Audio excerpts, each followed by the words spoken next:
really need to get together and let our voices be heard. This is Buffalo What's Next. I'm Jay Moran. I'm Bridget Jaipal Valenza. I'm Dave Debo. And I'm Thomas O'Neill White. After May 14th, how can we afford not to talk about race? About education, about segregation, about humanity. Since the dawn of this nation, racial violence has existed. The way we have designed our society has a big hand in what occurred in that Tops Market. The suburban area, everywhere. We must work and teach our children. We need to make sure that we put more funding in our programs that help prevent gun violence and more money into art. If we're going to have some real healing, we've got to have space to tell some uncomfortable truths. And good morning. Welcome to Buffalo What's Next. I'm Jay Moran. Coming up in our program later, we're going to be talking with Talia Rodriguez about her role as Associate Director of the West Side Promise Neighborhood. And also, Thomas O'Neill White talks about health equity with Jessica Bauer Walker, the founder of the Community Health Worker Network of Buffalo. Now, we are experiencing some technical difficulties this morning, and with that, we'll be getting to those two members of our conversation later in this hour of Buffalo What's Next. But in the meantime, we thought we'd have a little bit of an encore presentation of an earlier conversation we had this week with Paul Perez.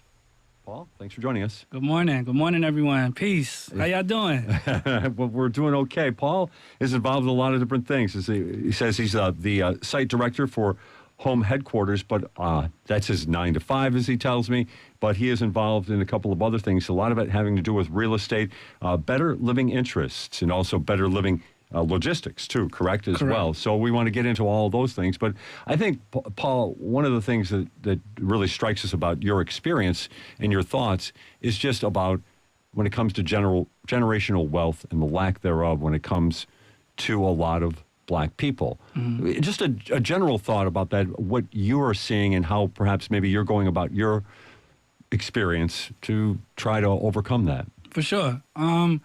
Well, I take my experience back to my origins, right? I'm originally from the South Bronx, New York City, home of the Yankees. For everybody that loves them out there, we appreciate it. Coming from that environment, I tell people, especially here in Buffalo and Western New York, I'm pretty much the equivalent of your Bailey Kensington, your Broadway Fillmore neighborhoods, underserved, the forgotten communities. New York City, yes, is big, 8 million people. The Bronx alone is 2.8 million, but we don't get the same services and the same resources that other communities or affluent communities get. And when we do get it, it's more so as we're targeted, like a targeted population and quotas for organizations and groups. So for me, growing up in New York, growing up as a kid, I saw those adversities of crime. I saw violence. I saw drugs and what that did to not only my community, but, what those things did and hit my home. I've had the good, where I had law enforcement. I have family who are detectives, NYPD. I have also family and friends that also served time in Rikers, and I also have a father-in-law who was a corrections officer in Rikers. So I got to see, both paradigms of the good, the bad, and the ugly. And I took the initiative, and I really just had this inner self-motivation that a lot of people, tell me about, sometimes to my own detriment, but they always say, man, you're so confident in yourself. Like, you just don't stop. You keep believing in yourself and you keep going. And that's what led me to go to school, do what I had to do. I played sports, and I eventually... Did you play ball at Buff State? No, I didn't get to play ball at Buff State. But I thought I was when I initially came up here. I thought I was going to I thought I was going to play football. I was like, okay, it's a D3. I could probably just go in as a walk-on and do my thing. But I went to Buff State. That's what led me here in 2007, undergrad. And then I had got into some things to my own doing, young kid coming up from New York City. What was it like coming into Buffalo from New York City and that Buff State community? It was a culture shock. I think for me, Buffalo itself is very different from New York City. The housing, the atmosphere is more of a hometown type of feel here, whereas in New York, it's a big city, But I do love the fact that, all my friends from Buffalo, everybody here, my family, they love the Bills. You can't get away from it. So they have been trying to convert me for several years now, even when the team wasn't doing too well, to be a Bills fan. So in my mind, I'm a Giants. Okay. I rep New York City, but I do support the Buffalo Bills, and I'm happy to see them win. And we're happy to have you along on the wagon, that's for sure, as we go through hopefully a great season here. Sure. Well, let's then talk about when it comes to Black generational wealth. This is interesting. You've looked at the situation. What are the things that stand out? What are things that people need to understand when it comes to Black generational wealth and some of the issues? I think the statistic I've seen is the average Black household has 1/10 of the retirement income built up or savings built up that the average white household would have. Yeah, and I also, another alarming statistic was I learned that Black population, though maybe 12% of the country's population, only owns 1% of the country's wealth. And within the next 20 years, that population will own less than 1% of the country's wealth. And I look at, other groups like Jewish Americans or Chinese Americans, and I just see how they are a smaller population in size, but they own more than the Black population. I want to say within the Jewish community is about in the 20 percentile rate. So to me, it just was a sticking point. And to the earlier point of me coming to Buffalo, I had to live off campus. So when I lived off campus, I was living on Grant and Bradley. And I was entrenched in the West Side. And I was like, oh, okay, this is comfortable. I'm familiar with this. I come from the Bronx. This looks, very similar to where I come from. And then I started noticing, I'm in the Bronx. I'm now in Buffalo. But, man, these houses are, in turmoil. I was living next door to vacant, abandoned properties. My apartment essentially was what they considered an old trap house. So they used to sell drugs out of there a long time ago. And they thought because now I lived there that, they were still selling drugs. So people would knock on the back of our door, trying to get drugs. And we kind of had to tell them, no, we don't. We're college students. We're just here, just to rent and go to school.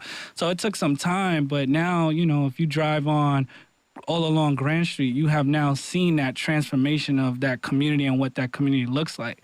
And to your point about the generational wealth, you think about all those families and those peoples that originally lived there in the west side of Buffalo, in the east sides of Buffalo, even the Fruit Belt part of Buffalo, and you see how now those neighborhoods were, entirely destituted, weren't the areas of interest. Nobody wanted to put money or resources into there or even dare live there. And now it's, where to be. People are buying. I'm seeing nothing but new construction. Are you seeing that in your real estate? 100%. Yeah. I mean, I'm constantly driving. I'm constantly, talking to people. I'm constantly helping people in my position as a site director. We do down payment. We do 2% down payment mortgages with no PMI. We also do home improvement loans and grants for single-family homeowners and also for multi-use. So for landlords that invest in properties here, specifically in Buffalo, they would qualify for a grant in combination with a loan.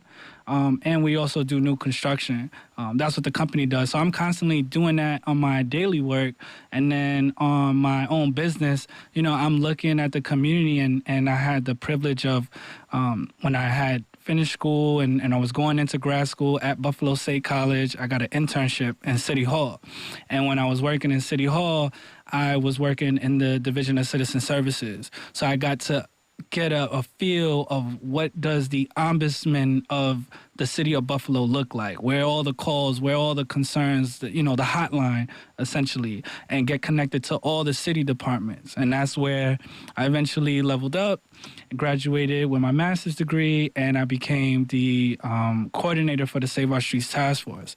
And in that time, that's when I started doing all these clean sweep programs all throughout the city, and I was looking at data to match the resources with the different organizations to come out there and do it on a weekly basis. Let's talk about the Clean Sweeps initiative. And now you're not involved in it like you were at that time. Correct. But what is it exactly? Just to make sure we understand what we're talking about here. Sure. So the Clean Sweep is a unique public-private partnership.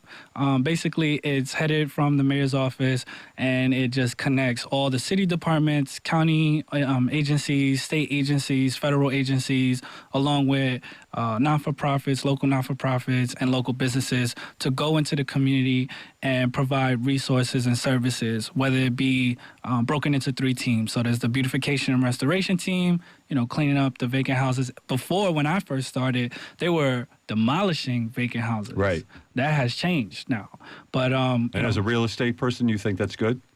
I do. Because I think that now we're at the point where everything is cleared, and now we need to start building. Gotcha. Okay. Right. So then you had that, and then you also had the community outreach teams, which is one of my favorite groups because they go out door to door and they're giving their information and services, talking to the residents in the community. Also, not only just giving services, but collecting information and data from the community members to then better enable us as a city at the time to, deliver these services in a more effective manner. And then you have the what we call codes and law enforcement, and that was probably, to me, one of the greatest parts of it is because now you get to have community police officers going into the community, speaking to the residents and working with them. At the same time, you also have housing code officials going out there and, doing summonses and warnings for those that need repairs, specifically, those absentee landlords that are out there that do like to take advantage of, renters. And I can speak to that, being a renter, coming from Section 8 housing. Even when I was in college, I had food stamps while going to school full-time at Buffalo State College, But just because I was on government services to get to that next step in my life doesn't mean that I didn't deserve the same good, fair, equitable quality of life like anyone else does. We're all paying the same money, so, provide the same equitable services. So to me, working on that, being a part of that, leading that initiative really helped me kind of lead my direction into what I want to do with the rest of my life and specifically my career. We're talking with Paul Perez this morning on Buffalo What's Next. A lot of different things that we can talk about here, and we did touch upon the generational wealth. But I'm interested at your experience, though, with the Clean Sweep program or initiative and the outreach part of it. That's interesting to me. So you're going up to houses on a given street, a given block or whatever, walking up to people. What kind of reactions did you get? Continuously, good, received well. People like that. People do want to see. They appreciated that contact. Of course. Especially, when I'm going out there representing the organization that I work for, home headquarters, and I'm, providing them with information and an application saying, hey, listen, we can help you with your roof. We can help you with your foundation. We can help you with your windows that are in such, need of repair because those are the original windows that you got the house when it was built, Right. So for me, all of that just allows me to reach the people effectively on a one-on-one basis. And at the same time, it also allows me to constantly receive new ideas, receive new information, like what is the people in need of? Because I think a lot of times with organizations, they all have good intentions. And even in government, anywhere you go, even business, right?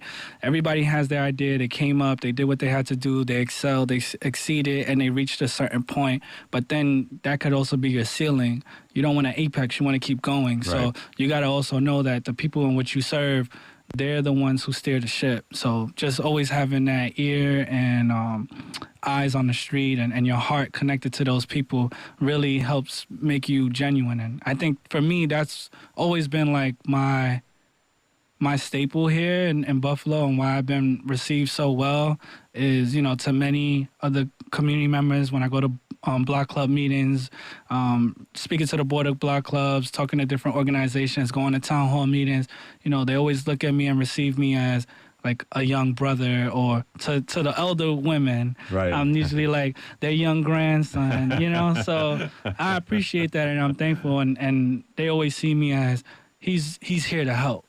So I appreciate that, and I'm always trying. Because that's not always the reaction, I would think. That not everybody is necessarily accepted when it comes to, hey, I'm here to help. Yeah, everybody's here to help, but maybe not everybody is accepting that outside help as much. But yet you find a different experience. For sure. I mean, I always told myself as, what's the definition of leadership? And to me, my personal opinion is leadership is someone who's close enough to relate to, yet I had enough to follow. And I've been through the trenches. I'm from the hood. I'm from these neighborhoods. So I know what it is to struggle. I know what it is to, just keep trying and trying to do the right thing and doing the right thing and consistently putting your best foot forward and having faith in God.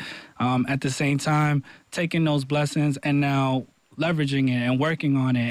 And as you go up, I took the stairs, I go up, I'm always looking back as how can I help the next person? So, I'm a community champion at heart.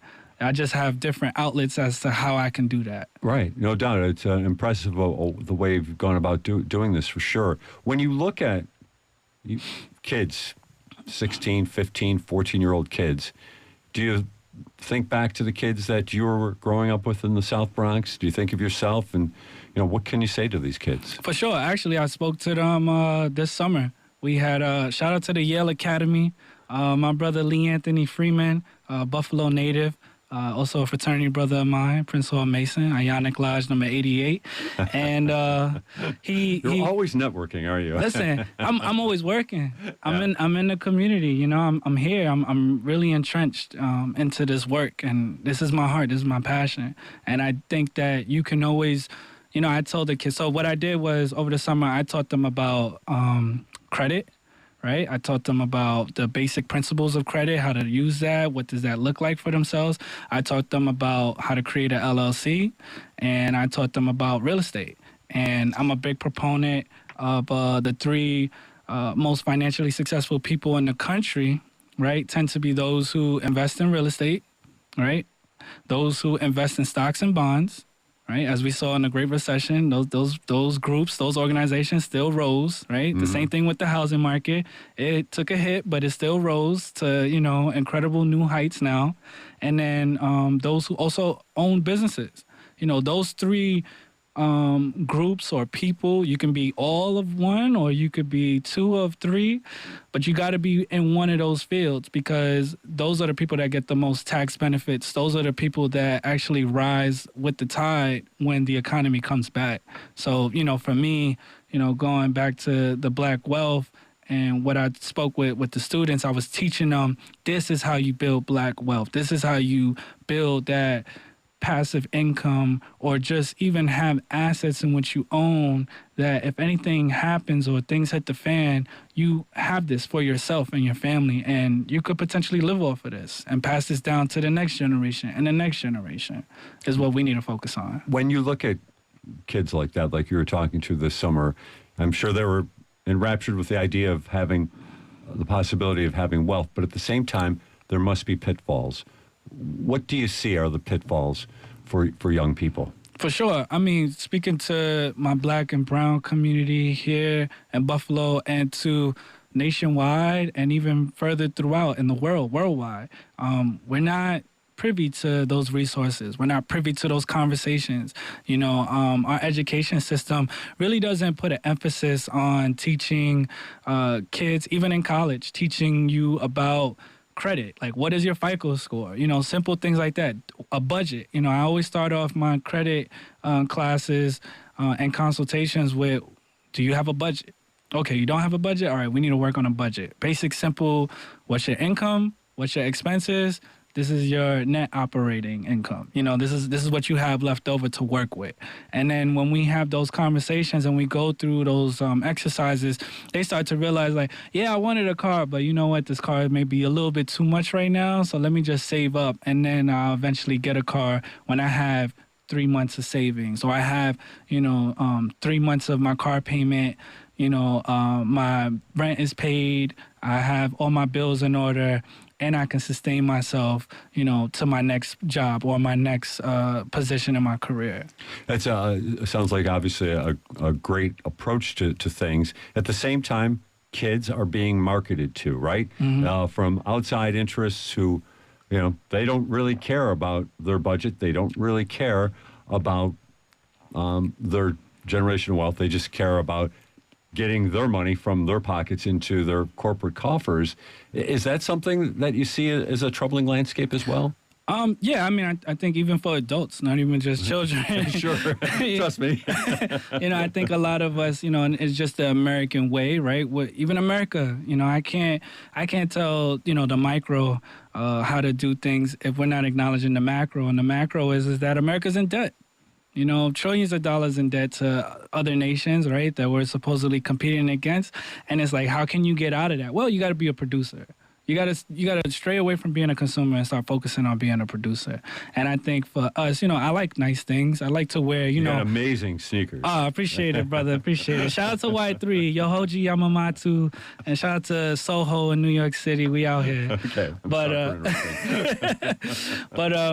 I do like nice things, and I did show the kids. I showed the kids that, I'm driving a Tesla. I did show the kids, I do have all the, the new Yeezys and stuff like that. But I only have what I have because I could afford it.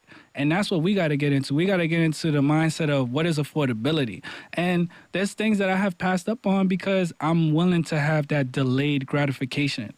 For me, having to have food stamps, having to, grind and go to Buff State full time, go travel all the way to the mall because the bus took an hour just to get all the way out to Cheektowaga, and I only had but maybe $20 in my pocket for the week to, basically buy any food at that time, outside of the food that I had at my house. It put a lot of things in perspective, and that adversity, those obstacles really helped refine me and focus me in to say, all right, you need to get the things that you need, and then you can, scale up. You could start building your income, and then you can budget and have, maybe 10% allocated to things that you want, and preserve your stuff, protect your stuff. There's getting things, right, that you want, or getting assets. Then there's protecting those assets, right, that you want. And then there's expanding and building on those assets to try to accumulate more. And that's the American way. That's the true American way. We follow the leaders, the entrepreneurs, those business owners. The civil rights movement was led by the entrepreneurs and the blacks that, who invested in the community. They had to pay for Martin Luther King and all of these civil rights leaders to go on these buses, to travel, to preach the good word. But there was still money involved. We still live in a capitalist democracy. And we saw in the 2016 elections and beyond, even currently with Joe Biden, that capitalism is always going to win because how do they pay for these billion-dollar now campaigns? Right. It's money. So if we can preserve our money and take our money and use it like seeds, right? So the wise farmer is going to plant that seed and give it the nourishment that it needs so that way it can grow. But if your money is like a seed and you're not planting them and you're not growing them, then what are you doing? Are you eating them? Are you throwing them away? What are you going to do when, there's a drought?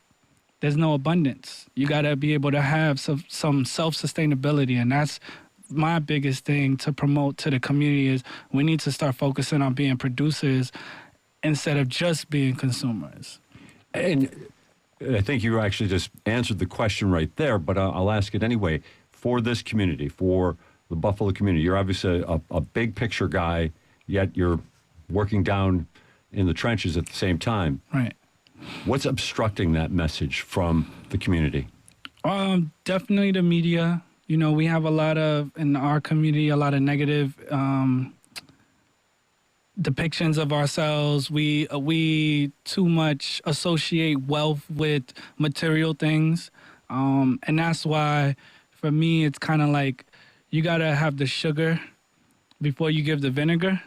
Right. So I showed them yes, you can have nice things and you can do it with integrity and build and take care of your family. We do have obstructions, and I'm proud to say it, from, and it's just not local, but just overall too, right? Like governments, the government has failed Black people consistently. We tend to be sold what we call in our neighborhoods the wolf tickets. A wolf ticket. A wolf ticket. So basically, it's like crying wolf, but it doesn't amount to anything. And I think for us, we need to stop trying to put all our eggs in the basket of, hope and government, because government can't just do everything by itself, and I learned that when I worked in City Hall. Like, it was great and it was a beautiful opportunity, and I'm forever thankful because it allowed me to start my career and really understand the community and what I want to do.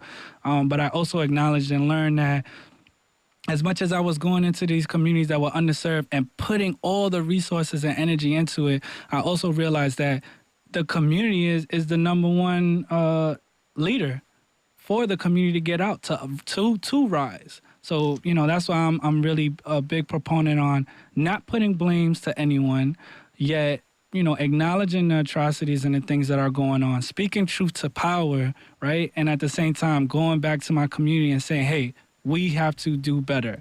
We have to invest in ourselves. And investing in ourselves is not just, purchasing the assets. Investing in ourselves starts with, our health. Our mental health, our spiritual health, making sure that we're taking care of our household. Is there love going on within each other? Like, can you see your fellow brother in the neighborhood and just say, peace, brother, peace, king, how you doing today? My shine is your shine, and vice versa. I want to see you win, because you winning makes me feel good, and I'm winning. So, just being a part of that and working together as a community, I think really is what's going to help take us to the next level. And, you just got to take the time, right? Because I tell the kids specifically, I'm like, y'all on TikTok, y'all on IG, right? But you're looking at sneakers, you're looking at cars, you're looking at clothes, but are you looking at ways to, create some wealth for yourself? Because the job markets are scarce. I remember even myself coming up, 21 years old, bachelor's degree, refined. I could come in with a suit and tie, but I'm still not getting the same job opportunities as, my white counterparts that come from more affluent communities. What did you do? I just kept pushing. I just kept saying to myself, listen, you're going to win. It's going to come. There will be a break for yourself. But you also need to learn that you have to build something on your own. And, when I did get the door, the opportunity in the door, right, the blessings from others and all the people that had looked out for me, I took that opportunity and I ran with it. And I said, okay, now I'm in, but this isn't the end all be all, because I think this is relatable across the board, whether white, black, or whatever your ethnicity. When you're going to college, you're in that rat race. So you're in college thinking, I'm going to get out of school, I'm going to get a good job, and everything's going to be okay. Well, that's not really it, right? You sold a wolf ticket. There we go. What I had when I graduated from Buff State. Yes, you got a wolf degree. Paul Perez is with us this morning on Buffalo What's Next for another 4 minutes or so. We did, I really wanted to get into the real estate. I'm here. I'm free. But we only have a couple of minutes here. But, there, like we talked about earlier, the demolitions have stopped for the most part. Sure. There are a lot of empty lots in the city of Buffalo. Yes, sir. Are they opportunities for building? What do you think? What are the possibilities? Yes, they are truly opportunities for building. I am a new developer here in Buffalo.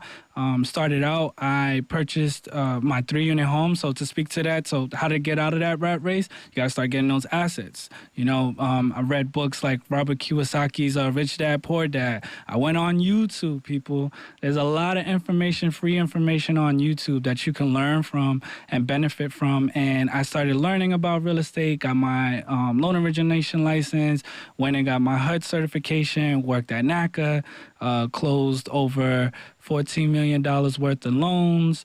And then I started realizing, I want to buy some assets, buy more properties, but the purchase prices were getting too high. Sure.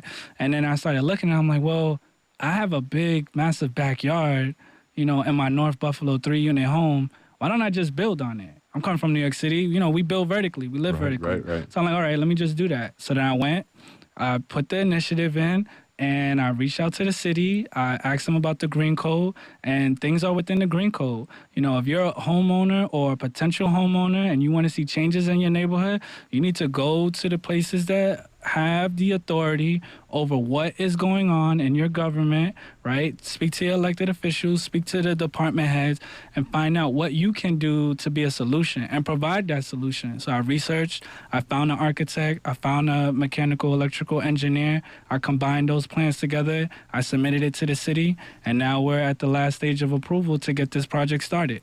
And I think that this is going to help catapult me and the movement of Black financial equity rights movement, and I'm coining that here in Buffalo, I like that. and for the world. We got to now start owning, and we got to start building. So we can't keep asking for others and every other group to come out and help us. We have to now do it within ourselves and for ourselves. That was Paul Perez. He was with us earlier this week on Buffalo What's Next, and we aired that conversation this morning. Talia Rodriguez from the West Side Promise neighborhood scheduled to be with us. Will be rescheduled for a future conversation here. Thomas O'Neill White up next. He talks with Jessica Bauer Walker about the Community Health Network of Buffalo. This is Buffalo What's Next on WBFO. WBFO is your home for trusted news about your community. And WBFO The Bridge connects music and community. Hear local music from bands like Pharaoh from Buffalo, Tedesco Knows Best from Niagara Falls, and Stress Dolls from Buffalo every day on WBFO The Bridge. Listen at WBFO 88.7 HD2 or WNED 94.5 HD2, or stream it from WBFOthebridge.org or the WBFO The Bridge mobile app. PBS Kids fun and educational content is available wherever you are in Western New York, whenever you want. Live stream the channel at WNED.org/PBS Kids. And while you're there, you can play games, watch videos from your favorite shows like Daniel Tiger's Neighborhood, Molly of Denali, and Alma's Way. And you'll find resources for parents and teachers. Visit WNED.org/PBS Kids today. This is Buffalo What's Next, where we have conversations with the community about moving forward. To have your voice heard, press the Talk to Us button on the WBFO app, and we'll work to get your questions and comments on the air. Join us on Twitter at WBFO or email us at news@WBFO.org. Together, we'll have the conversations that are needed. This is WBFO, your NPR station. Hello, and I'm Thomas O'Neill White, and I'm talking health disparities and community services with Community Health Worker Network of Buffalo founder and executive director, Jessica Bauer Walker. Jessica, thank you for being with us today. Thanks for having me. For people who may not know, what are health disparities and how do they contribute to the social determinants of health for a certain community? Health disparities are sort of this unequal distribution of how health outcomes take place in terms of how long people live and their quality of life. And so we see lots of disparities related to race, related to social economic status that really shouldn't be there. There's a concept called excess death, and you can sort of measure life expectancy based on people's race, where they live, how much money they make, and you can look at that in relation to things like diabetes and stroke and heart disease. So it's a concept that is really troubling and extremely pervasive in Buffalo in terms of how we can know how long people will live and what their quality of life will be. Can you cite a specific example of that locally? Sure. So we talk about across social determinants of health, which means health is where people live, work, go to school, and play. And so, again, you can look at neighborhoods, and you can see in specific neighborhoods concentrated on the east and west side of Buffalo, where folks who have lower income and are generally Black and brown people have high rates of lead poisoning, right? We have lead poisoning that is higher than Flint, Buffalo, or Flint, Michigan, and Buffalo. Wow. It's a huge issue. It is racially and economically segregated. And so that's one example.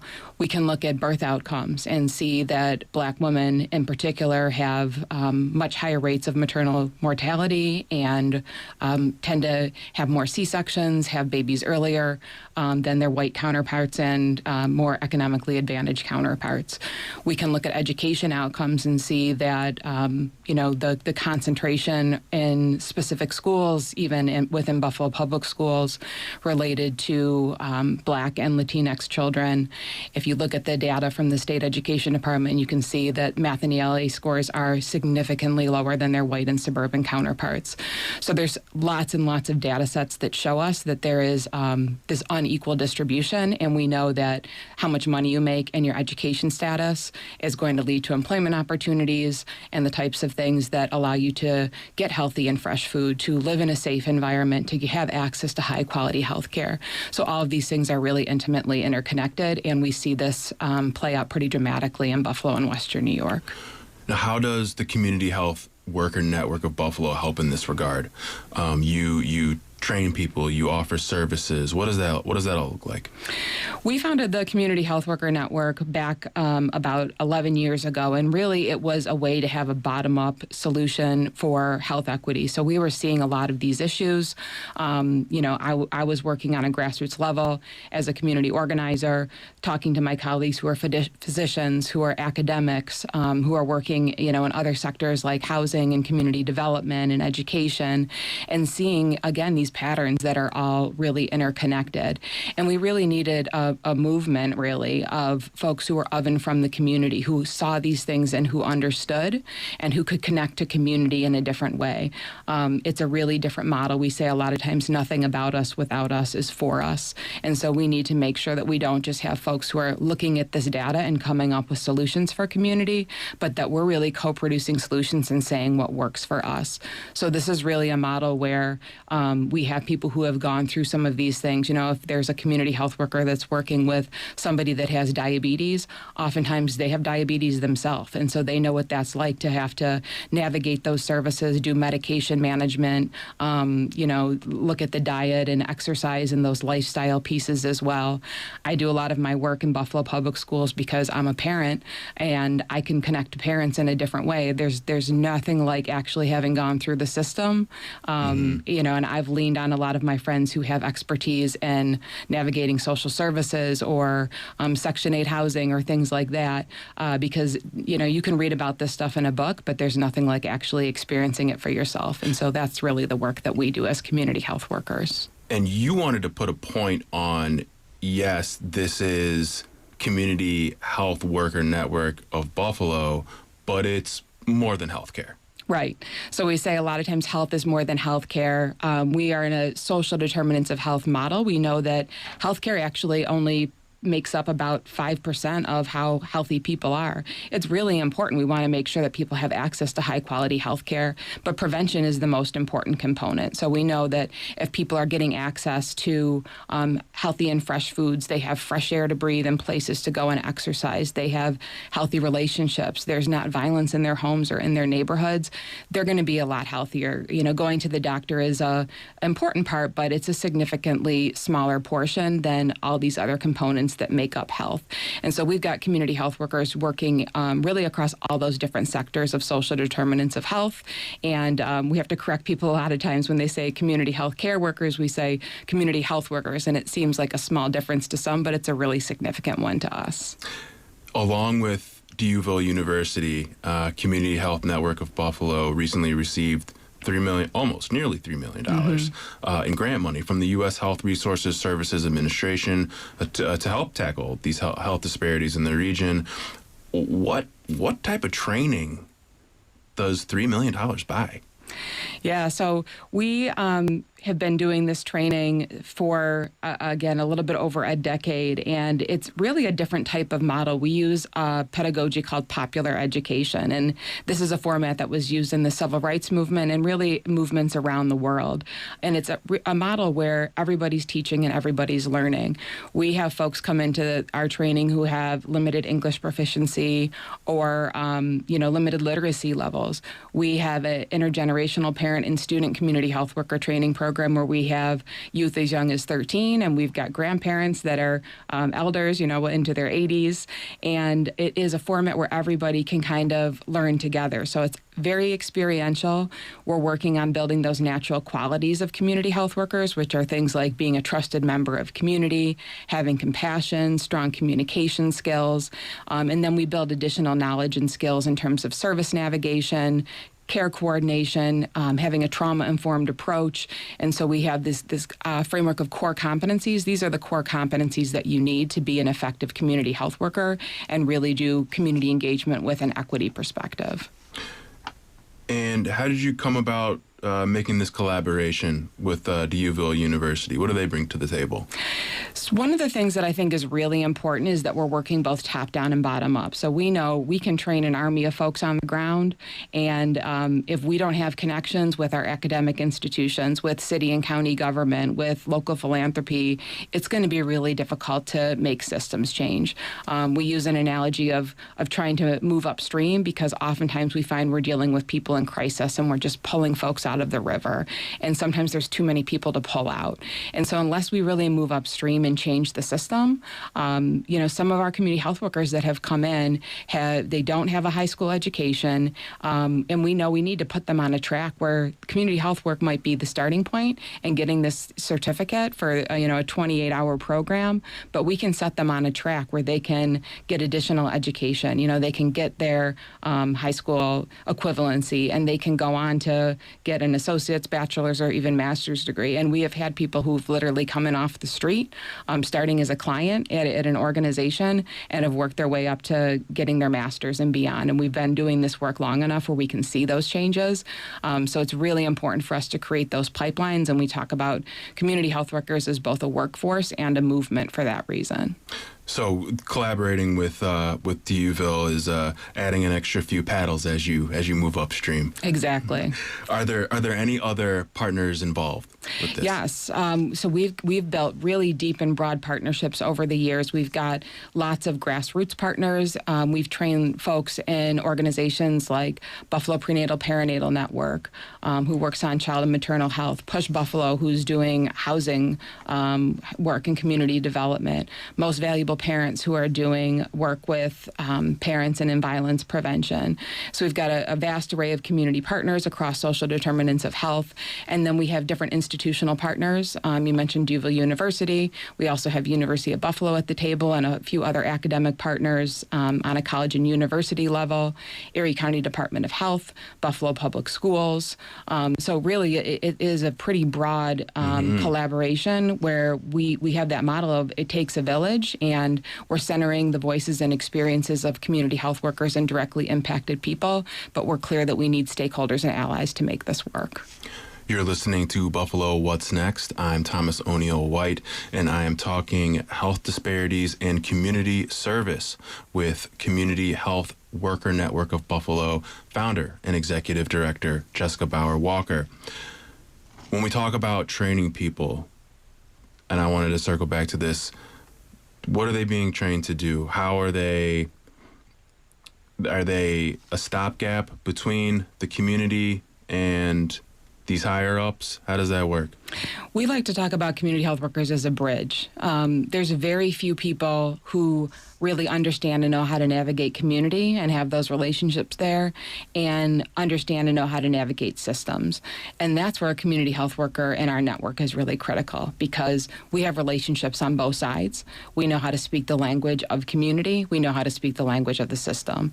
And so oftentimes we find ourselves, for example, for me, almost on a daily basis, working with parents and students, understanding what they're going through, because I've gone through it myself with my own family and many other families. But I also have those relationships in the system. And so I know the language of the public school system. I know people in that system and how to get help. I'm not cold calling over there, right? So I know how to navigate somebody through that and help to make sure that the dots are connected and people are able to get what they need. And then on the system side, we're also doing a lot of education on that side as well, right? So So we're supporting policy and systems change. We're making sure that, if we have, patients going into a healthcare system or parents going into Buffalo Public Schools, that they're getting the types of services that they need. We did a huge campaign during the COVID pandemic on testing, on vaccination, going right into the streets, knocking on people's doors, answering their questions. They're going to trust people who are of and from their community in a different way than they are the quote-unquote system. So that's a lot of the work we do, bridging, communicating, teaching people how to navigate and just work through stuff with folks. A lot of times we see people in a situation in crisis, even acting in ways that are violent, and there's root cause issues to that. And so a lot of it is digging through that, understanding community and culturally responsive, trauma-informed approaches, accompanying people on that path, helping them, doing really whatever it takes to get people what they need and to empower them to be healthy in a way that they determine. These skills and all of this all together, it must take a lot of ability, having people skills, and a lot of patience.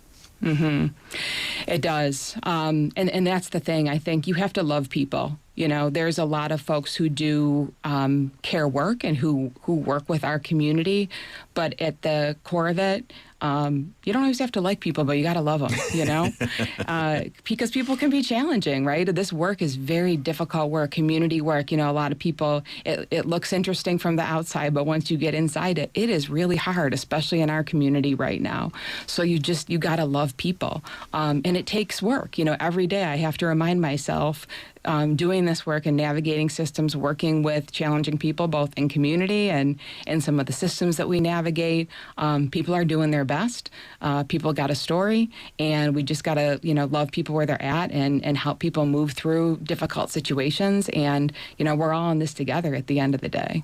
You described this work that you do as a movement. Can you get a little bit more into that?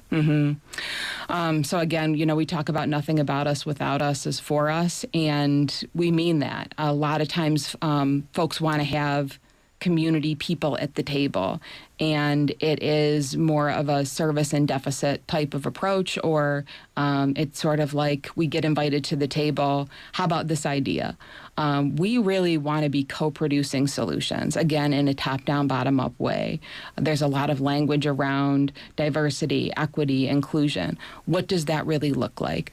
We are working with the Community Health Worker Network of Buffalo and the Community Health Worker Movement to build a diverse, equitable, inclusive group of people. It's intergenerational, it's intercultural, it's interracial. Everybody is welcome. And the folks that are at the table that are directly impacted have got to be at the center of how decisions are made. When we're talking about health disparities, when we're talking about racial equity, people who are directly impacted have to be leading that movement, and everybody else needs to get behind them. So when we talk about a shift in terms of how things are done in a holistic, preventative way, that's what we mean when we say this is a movement, not just a workforce. What does a successful outcome look like? How is that determined? For a community health worker working with an individual, or for the movement in general? I would say both, and then from the individual who is being helped. I think from an individual and family perspective, this is part of the work that we do, is we work with people for them to self-determine. They decide what being healthy means to them. We use a framework of stages of change, right? Sometimes I want somebody to stop engaging in a behavior, go to the doctor, do a certain thing, but I can't make them do that. That's their path, that's their journey. So we use techniques like harm reduction. What is the next step? What is the thing right in front of you? And we've seen dramatic changes. We have so many stories of just people's lives being transformed. You got to be patient with people. Again, you got to love them, and they have to decide what that means to them. a lot of times funding will go to a specific thing, right? When we are working on COVID vaccination, there's a lot of people who are resistant to getting vaccinated. There's a lot of people who are resistant to making lifestyle changes to control their diabetes. So what can they do, right? What are people able to do, and what is the next step? And people will make that decision in their time on their own terms. But we want people to decide, what does being healthy mean to you? And oftentimes, we come in and we're working on a diabetes initiative and somebody needs housing, or somebody's having a domestic violence situation. We're not working on getting somebody to eat healthier if they're in housing, if they don't have a place to live, right? Or if they're in a violent situation where they're scared for their life. So it's about meeting people where they're at and accompanying them on that journey, right? Doing it with them. And I think it's the same thing on a macro level.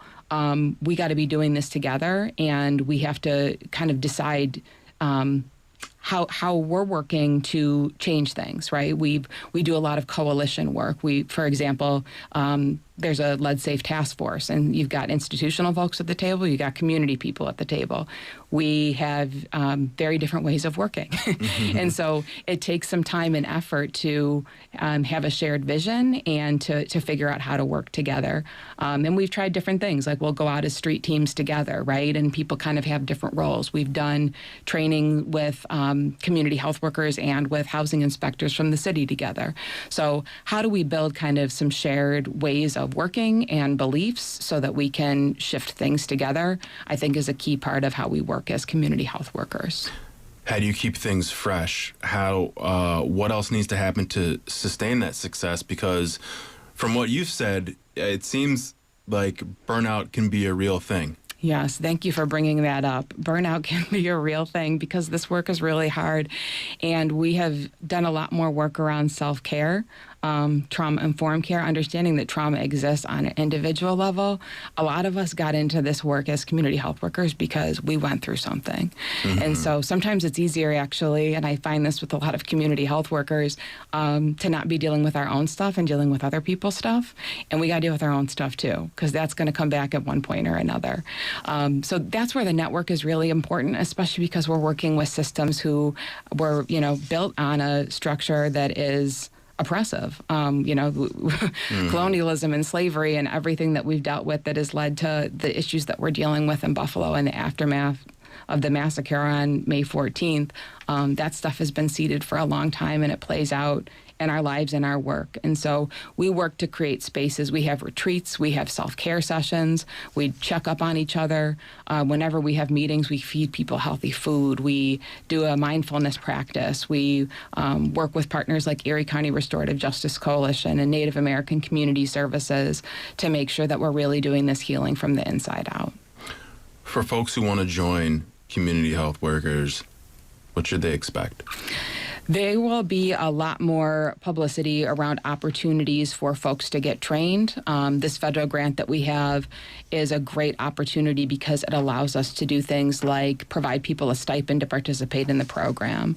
Oftentimes, low-income folks have to keep working. They have child care needs. They can't just take time out, even if you can get a scholarship for a program. So there will be scholarship opportunities. There will be ways to make sure that folks' social determinants of health are met while they're going through their training. So there'll be a lot more coming out. We just got word of this grant a couple of weeks ago. So folks can, check out our website, our Facebook page, and we will be getting the word out about ways that people can learn about trainings, and we'll be offering them on a regular basis for people to get plugged in. We've got about 6 or 7 minutes left. I've got 2 more questions for you. One is regarding the parent-student health worker initiative. You are a big part of that, addressing school violence. Where do we go from here? Yeah. I am really passionate about education because I think if we can build strong children, then we're not dealing with a lot of these issues that we see in adults. And so public health and public education are incredibly important. On a national level, the Center for Disease Control and Prevention and ACDS, which is a national academic entity, has a whole school, whole community, whole child model, and it really talks about integrating integrating public health and public education. So in our early years of building the Community Health Worker Network, we really saw that and a need to be working in Buffalo Public Schools in particular, and we started a parent and student community health worker program where we would, in the summers, usually recruit parents and students in an intergenerational format, spend these 4 days together, and then we would deploy the parents and students during the school year on school wellness teams in the building. We would work on campaigns for different health initiatives, and through that, we've gotten recess back in the schools. We've gotten 35 more physical education teachers hired. We've gotten mental health clinics in the schools. We've gotten a condom availability program, salad bars in the school. I mean, so many things, and it's really been driven by what parents and students want. And so we're really excited that the partnership is there with Buffalo Public Schools. We trained a core of 25 parents and students this past summer, and Buffalo Public Schools has a commitment to getting those school wellness teams up and running again and helping us to scale up this program. So we're really excited about that opportunity. And you've got the ear of the superintendent, Dr. Tanja Williams. Yeah, and we appreciate that Dr. Williams has prioritized health and safety, and we're working together kind of on reframing that issue of violence. A lot of times there's different schools of thought in terms of how to prevent violence. One is more law and order and more police, more metal detectors, things like that. We take a much more holistic approach, and it seems like Buffalo Public Schools under Dr. Williams' leadership is open to that.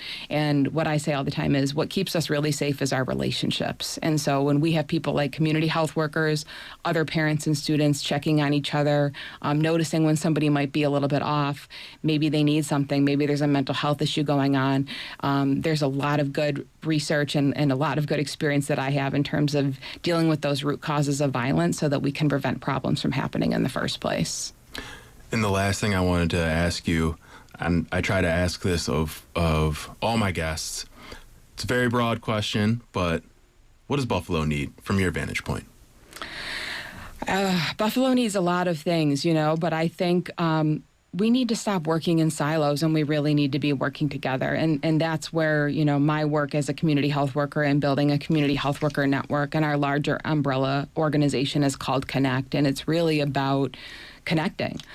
We have to find ways to build relationships. We have to talk to people who are not like us. We have to understand why some of the things exist, right? I mean, we have to continue to explore why we had a massacre at a grocery store on May 15th, and that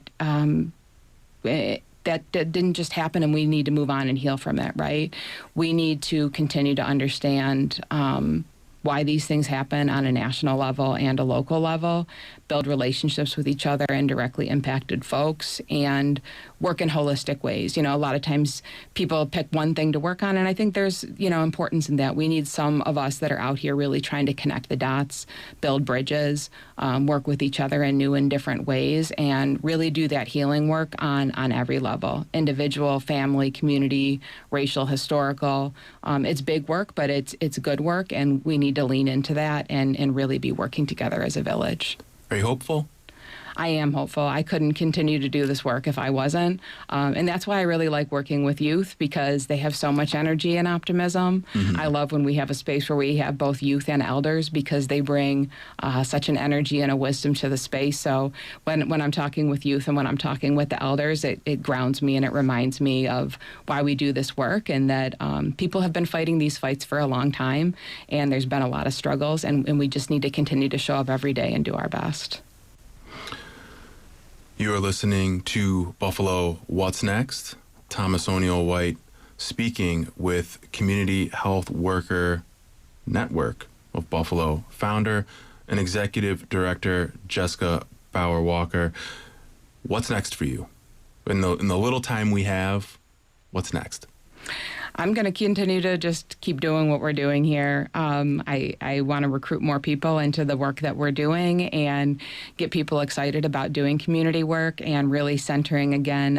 I think the solution is having people who are of and from the community, who are dealing with a lot of these issues related to disparities, being the leaders, being the change that they want to see. And so I'm going to keep working on empowering people who have been historically marginalized, and make sure that everybody has a voice. And that's the work that I love and am passionate about. So I'm going to keep showing up every day, doing my best to make that happen. Jessica, thank you for joining us today. Thank you so much for having me. It's been a pleasure. And you are listening to WBFO News from Buffalo, Toronto Public Media, WBFO and WBFO HD1 Buffalo, WOLN Olean, and WUBJ Jamestown, your NPR station.